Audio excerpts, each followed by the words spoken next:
Coming up on Mountain News this morning, one Central Kentucky model makes it into a popular magazine following her encouraging journey with hair loss, and how Neuralink technology could help people with disabilities regain what they've lost and maybe even help someone close to you. Dedicated to Eastern and Southern Kentucky, this is WYMT Mountain News This Morning. Good morning, 6 o'clock here on this Thursday, Friday Eve. It is July the 6th, 2023, and it is a Thursday morning, and Brandon Robinson along with you, getting you ready to start your day. All right, weather first this morning. We are tracking some rain out towards the western parts of our area. I'll take a little closer there, zooming in there to basically just outside of our area along kind of 127 west, back along the Cumberland Parkway between Somerset and Glasgow, back out there in south central Kentucky. But that rain is trying to work its way toward us. You see Monticello over there, Powersburg, Mill Springs, all that in Wayne County. So again, it could make it to our western counties briefly, but it's going to run into some drier air. Here's Lake Cumberland in Pulaski County, thanks to our friends over at Speda for this camera. And you see not too much going on out there just yet. It looks like the sun trying to come up there just a little bit too. Temperatures 61 in Clintwood to about 70 in Moorhead, 71 in Monticello, 63 again here in Hazard. Temperatures dropping a little bit more, so you can tell there's some clear skies out there, at least for some folks this morning. And for today, showers and thunderstorms are going to come back in scattered form for all of us this afternoon, thanks to a boundary ahead of a cold front. I guess cold front is kind of generous because it's not going to drop our temperatures that much, and it's kind of a drier system, but the one that comes next week is going to be a little bit different. We'll talk more about that in just a few minutes. All right, back to news right now. One Eastern Kentucky teacher is in the running for a statewide achievement. Luke Glazer is one of 22 teachers selected to compete for the 2024 Teacher of the Year Award. The Department of Education's website states Glazer teaches calculus and pre-calculus at Hazard High School. Sarah Payton and Samuel Whitehead, both of Rowan County Senior High School, also nominated in this area. The Teacher of the Year will be announced in September. A Lexington model is featured in Vogue magazine for her inspirational journey with alopecia. Alopecia is a disease that happens when the immune system attacks hair follicles and causes hair loss. So with no wigs and what she calls her unashamed bald head of glory, Ivy Griffin is stepping out through photo shoots to model and educate. Vogue magazine heard about her story through social media, scheduled a photo shoot, and had the grandmother of two in their online edition this week. It kind of take a turn on its own, and it's become that because so many women that have it, you know, see my photos and are, oh, you're so brave, and, you know, your story is so inspiring. Griffin, who works in the medical field, says there are new treatments out for the condition, but she feels those may not benefit her because of the scarring on her scalp. If it doesn't work, she says she's happy with the way she looks.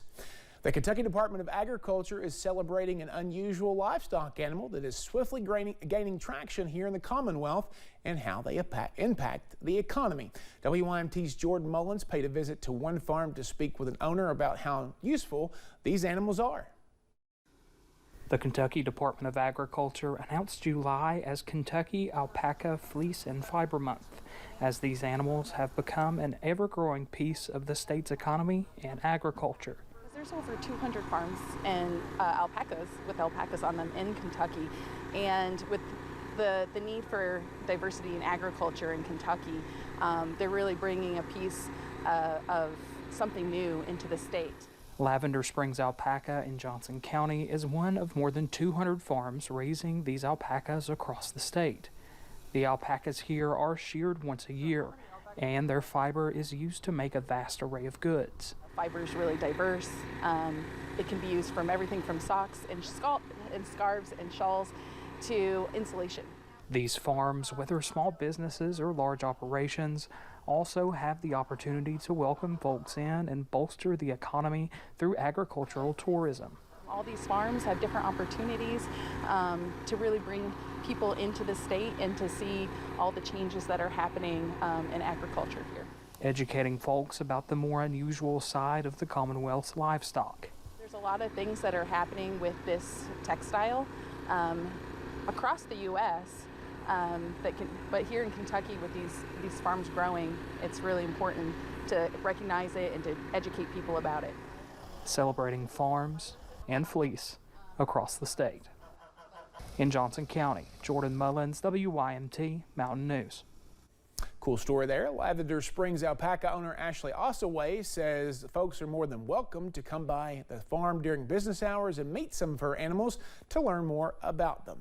One art center in downtown Hazard is hosting a theater camp this week for special artists. The camp is being hosted by the Appalachian Arts Alliance and is for special needs children in Appalachia to come together and showcase their artistic talent. Executive Director Tim Deaton says they felt the need to be there for everyone in the community. This is our very first opportunity to provide programming for our very special artists. And I feel like as an organization, if we are here, we tell everyone we're here for the community, then we need to be here for all of the people in our community. The Shooting Stars Youth Theater will showcase the special artist talent with a performance tomorrow at the Hal Rogers Forum here in Hazard. Well, the 4th of July is famous for being the birthday of the United States of America. One West Virginia woman also celebrated a milestone on July 4th.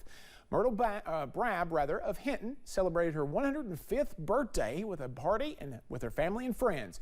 Her niece says she was always a prim and proper lady who loved church, her dogs, and her pet parakeets she taught to talk. How cool is that?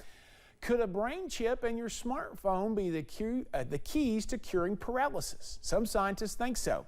And now, as Garrett Wyman reports, a Central Kentucky deputy and researchers in Lexington hope to be part of that solution. At his home in rural Fayette County. I've been wanting to walk again the second I felt I couldn't move my legs.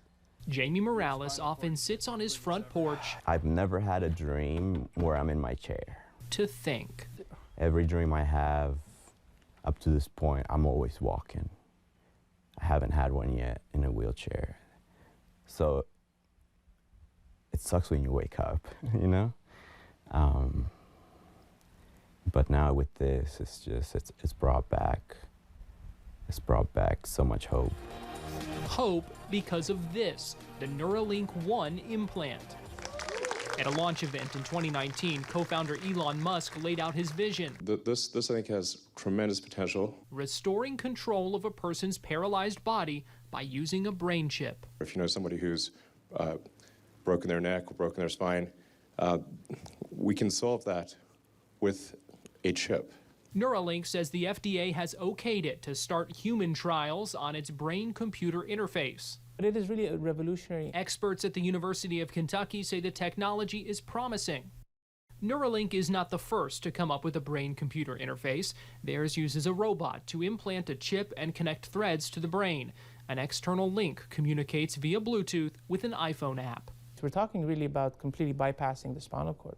You're talking about the brain itself communicating with either prosthesis, robotic arm, wheelchair, mouse, you name it. We always need to temper expectations, but I think we're starting to see all the parts that are perhaps necessary to really have change. The director of the Spinal Cord and Brain Injury Research Center at UK says he hopes to see some of those trials at his lab. Neuralink and wireless connections between the brain and other parts of your body or computers and others is a step in that direction. It's a piece of the puzzle, and it's an important one that will move the field. We just need to continue to develop the other pieces. Registration for the clinical trials is not currently open, but the patient registry is. It's an initial screening asking questions about the medical conditions that could qualify a person for the trials, including quadriplegia or paraplegia.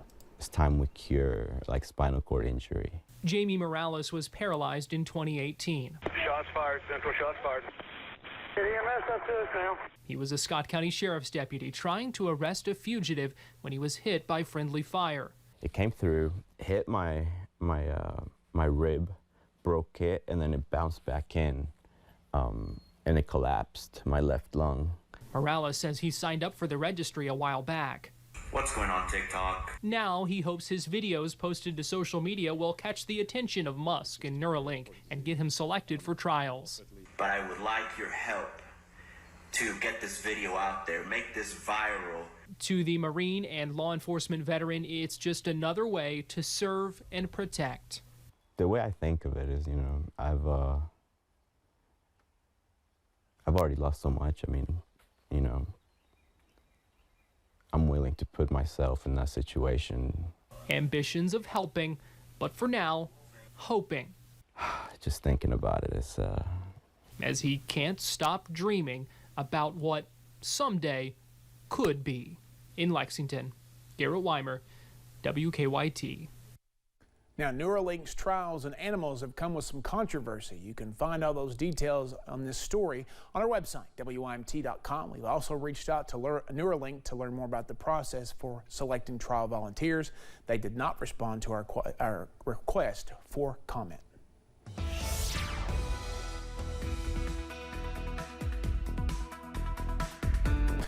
All right, coming up on 6:11, we're still tracking that lone little shower out there near Columbia and closing in on Lake Cumberland there, Wayne County over toward Pulaski County. So we're going to keep an eye on those things as we head through the morning. They're going to hit some drier air, so they may not last too long once they get closer to I-75.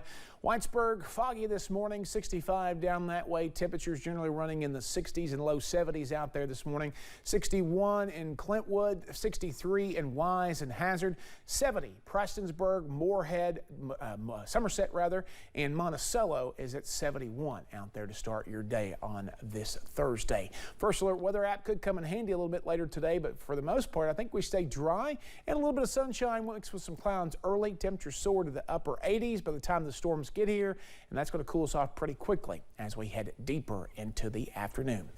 All right, 6:11 here. Thanks for joining us on Mountain News this morning. More news is on the way. Coming up, more on what comes next after a suspicious bag containing drugs was found in the White House.